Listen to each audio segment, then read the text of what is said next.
গত ৬ মাসে আওয়ামী লীগের পেটে চর্বি জমে গিয়েছিল প্রায়। সারা বাংলাদেশের বিভিন্ন জায়গায় যে বিলাসিতাপূর্ণ জীবনযাপন করতেছিল আওয়ামী লীগ, তাদের উপরে সেই ধরনের বড় ধাক্কা আসে নাই ৬ মাসে। ৫ই আগস্ট তারা গর্তে লুকিয়েছিল, মনে করেছিল যে তাদের যে পরিমাণ পাপ করেছে তার বিচারটা যদি শুরু হয়ে যায় তাহলে কেউ তো রেহাই পাবে না। সে কারণে তারা কিঞ্চিত রেস্টে ছিল। কিন্তু যখন আমরা বাংলাদেশে তাদেরকে স্বাধীনতার নামে, মুক্ত চিন্তার নামে, গণতন্ত্রের নামে আমরা একটু উদার হতে চেষ্টা করলাম, তখন আবার এই ফ্যাসিবাদের দোসর আওয়ামী লীগরা মাঠে মাথাচাড়া দিয়ে ওঠা শুরু করলো। এবং তার প্রেক্ষিতে যেটা অসুবিধা হলো সেটা হচ্ছে জুলাই বিপ্লবটাই ব্যাহত হতে চলছিল এবং সারা বাংলাদেশে যারা এই বিপ্লবের জন্য শহীদ হয়েছেন, পঙ্গু হয়েছেন, তাদের রক্তের বিনিময়ে অর্জিত এই বাংলাদেশের স্বাধীনতা বিপন্ন হওয়া ধরেছিল। গতকালকে শেখ হাসিনার বক্তব্যকে কেন্দ্র করে সারা বাংলাদেশ আবার উজ্জীবিত হয়েছে। সারা বাংলাদেশের মানুষ মনে করে যে এই আওয়ামী লীগকে আর কোনো ছাড় দেওয়ার সুযোগ নেই। তাদেরকে যতটুকু ছাড় দেওয়া হয়েছে এই ছাড়ের মধ্য দিয়ে তাদেরকে আমাদের সর্বোচ্চ টেস্ট করা শেষ। তারা ছাড় পেয়ে মনে করেছে দুর্বলতা, তারা ভালোবাসা পেয়ে মনে করেছে যে আমরা দুর্বল, তারা সবল। এভাবে করে তারা এখন সারা বাংলাদেশের বর্তমানে এই সরকারকে পর্যন্ত বিপদে ফেলতে এবং আগামীর গণতন্ত্র যেভাবে সুন্দরভাবে চলবে সেটা যাতে চলতে না পারে সেজন্য ব্যাপক ষড়যন্ত্র তারা মাঠে ময়দানে শুরু করেছিল। আপনারা নিশ্চয়ই জানেন যে দেশে বিদেশে তাদের অর্থ সম্পদের অভাব নাই। শেখ হাসিনা এক এক সময় এক এক বক্তব্য দিয়ে বাংলাদেশের এই নিরীহ যে কিছু ছাত্রলীগ, আওয়ামী লীগ আছে যারা হয়তোবা পালিয়ে যেতে সক্ষম হয়নি, গর্তের ভিতরে থেকে হয়তো একটু বের হচ্ছে, আবার অনেকে আছে যে নাম কাওয়াস্তে আওয়ামী লীগ করেছে, একটু আরামে থাকতে চায়, এই মানুষগুলোর আরামটাও এখন নষ্ট করে দিতে চায় এই শেখ হাসিনা। আপনারা জানেন আমরা যে কাজটি 5ই আগস্ট করার কথা ছিল সেটা 5ই আগস্ট হয়তো আমাদের উদারতার কারণেই করা সম্ভব হয়নি। যেটা হয়েছে সেই দিন হয়তো সকলের ব্যস্ততা এবং সবাই মিলে টার্গেট ছিল গণভবন। গণভবনকে সবাই মিলে টার্গেট থাকার কারণে গণভবনে উল্লাস প্রকাশ করেছে। কিন্তু বাংলাদেশে যে প্রত্যেকটি থানায়, জেলায় এরকম গণভবন বানিয়ে অত্যাচার, নির্যাতনের স্টিমরোলার আওয়ামী লীগ চালিয়েছে, সেই জায়গাগুলোতে যে 5 তারিখেই আমাদের উচিত ছিল প্রতিবাদের ঝড় ঝাপটা সেখানে প্রকাশ করে জনগণকে মুক্ত করা। কিন্তু আমরা 6 মাস পর্যন্ত সেটা করতে পারিনি। তবে প্রমাণ হয়েছে যে ছাত্র জনতা চাইলে অনেক কিছু সম্ভব।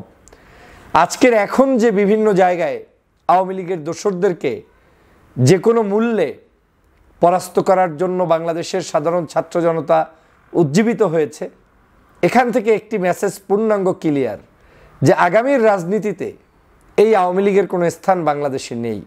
শুধু আওয়ামী লীগের না, যারা আওয়ামী লীগের মতো করে কথা বলা শুরু করেছিলেন, দল করেন ভিন্ন কিন্তু কথা বলেন আওয়ামী লীগের মতো, তাদের জীবন ধরে নেন যে রেড কালার হয়ে গিয়েছে।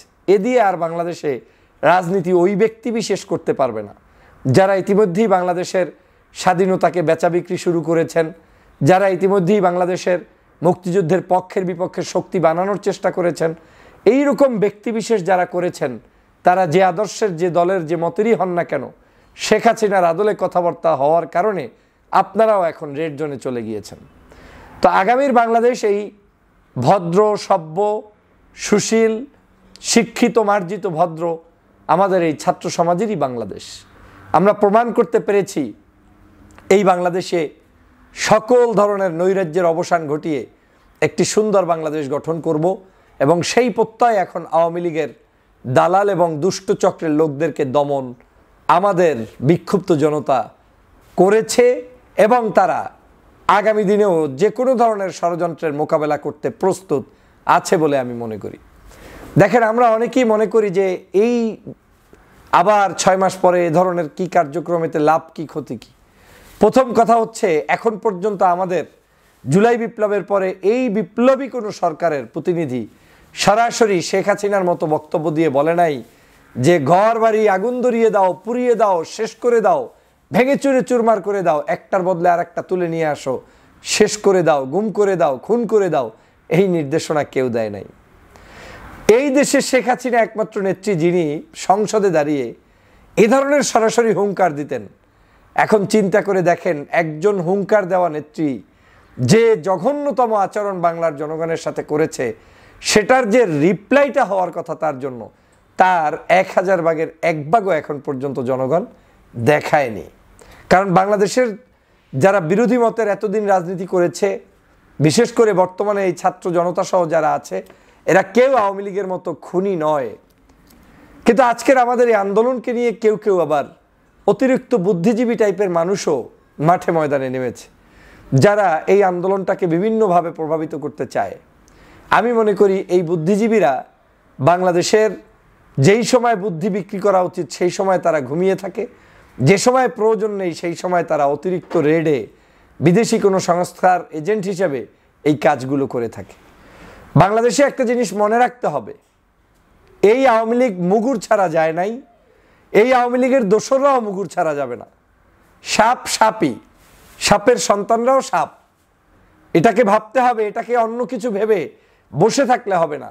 আওয়ামী লীগ যে ক্ষতিটা বাংলাদেশের করেছে, এই দেশের সমস্ত কিছু ধ্বংস করেছে, সেই জায়গায় আওয়ামী লীগের যারা খুনি টাইপের আদর্শ লালন করে কিংবা সন্ত্রাসী, তাদেরকে আপনি প্রশ্রয় দিয়ে দেশ গঠন করতে পারবেন না। সে কারণে বলছি, আমাদের এই আন্দোলন, আমাদের এই সংগ্রাম অব্যাহত অবশ্যই থাকবে। কিন্তু এটাকে যারা বিতর্কিত করতে কিছু অতিমাত্রার বুদ্ধিজীবী আছেন, তাদেরকে সতর্ক করে বলতে চাই, এই বুদ্ধি বাংলার জনগণ নিতে চায় না। এটা ভালো করেই বোঝে যে আপনাদের এই কথা বলার উদ্দেশ্যটা কি। এই দেশে যদি 5ই আগস্ট এরকম একটি বড় ধরনের আন্দোলন না হতো, হাসিনা কি এতদিনে যাইতো বলে মনে হয়? তাহলে আপনার এই বুদ্ধির দামটা কি? আজকে যদি আওয়ামী লীগের যে দোসররা গত কয়েকদিন পর্যন্ত রাস্তায় যেভাবে নামা শুরু করেছে, তারা মিছিল করে, মিটিং করে, লিফলেট বিতরণ করে, অথচ নিষিদ্ধ সংগঠন ছাত্রলীগ, তারপরে তারা বিসিএস ক্যাডারকে মাঠে নামায়, অমুককে মাঠে নামায়, সরকারের বিভিন্ন পদে পদে তাদের এজেন্সির লোকেরা নিয়োগপ্রাপ্ত, সেখানে আপনি যদি তাদেরকে ছেড়ে দেন, তাহলে আপনি আপনার পায়ে ফাঁদে পাড়া দিয়ে আপনিই ধ্বংস হয়ে যাবেন। সে কারণে আমরা মনে করি এই আন্দোলন সংগ্রাম এটা আমাদের অব্যাহত রাখতে হবে। তবে সতর্কও থাকতে হবে আমাদের ভাইদের, যারা যারা এই আন্দোলনের নেতৃত্ব দেন, আপনাদের এই আন্দোলনকে কেন্দ্র করে যাতে কোনো দুষ্ট চক্রের লোকেরা সুযোগ সন্ধানী হিসাবে কোনো সাধারণ মানুষের জানমালের ক্ষতি করার দুঃসাহস না পায়, কোনো ব্যক্তি বিশেষের, সে হোক আমার মতের বিরুদ্ধ, কিন্তু আওয়ামী লীগের দোসর ব্যতীত, আওয়ামী লীগের অপরাধী ব্যতীত কাউকেই যাতে আমাদের কোনো অবস্থায় কোনো ধরনের ক্ষোভ প্রকাশ করার সুযোগ না আসে। তারা হোক না ভিন্ন আদর্শের, ভিন্ন মতের, তাদেরকে স্বাধীনভাবে চলতে দেয়া, কথা বলতে দেয়া, নিরাপত্তা দেয়া। সংবাদপত্র, সংবাদের জগৎ, টিভি মিডিয়া ব্যক্তিত্ব, ইউটিউবার, যে কোনো ব্যক্তি, তাদের নিরাপত্তা আপনারা নিশ্চিত করবেন।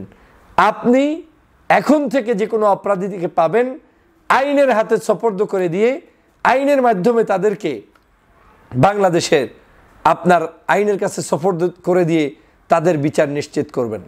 মনে রাখবেন, আমাদের সুন্দরতম যে কোনো কাজকে অসুন্দর করার জন্য কিছু কিছু মানুষ নামবে, আবার অনেকেই এই একই আন্দোলনের মোটিভ এক একজনের এক এক রকম। যেমন আপনার হতে পারে দেশপ্রেমী উদ্বুদ্ধ হয়ে ভালো কিছু চিন্তা করে, আর একজনের হতে পারে এর মধ্যে কিছু একটা ঢুকাই দাও, যেটার উপর ভিত্তি করে আগামীর বাংলাদেশ আবার ধ্বংস করা যায়। অতএব সবগুলো স্মার্টলি আপনাকে হ্যান্ডেল করতে হবে।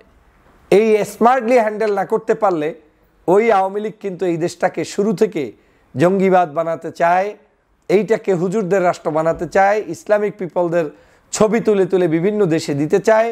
তাদের এখন কাজ একটাই, কোনো অবস্থাতেই যাতে ভালো কিছু এই দেশে হতে না পারে। কিন্তু আমার বিশ্বাস এদেশের জনগণ আওয়ামী লীগের ওই ফাঁদে পাড়া দিবে না, এবং দেয়নি।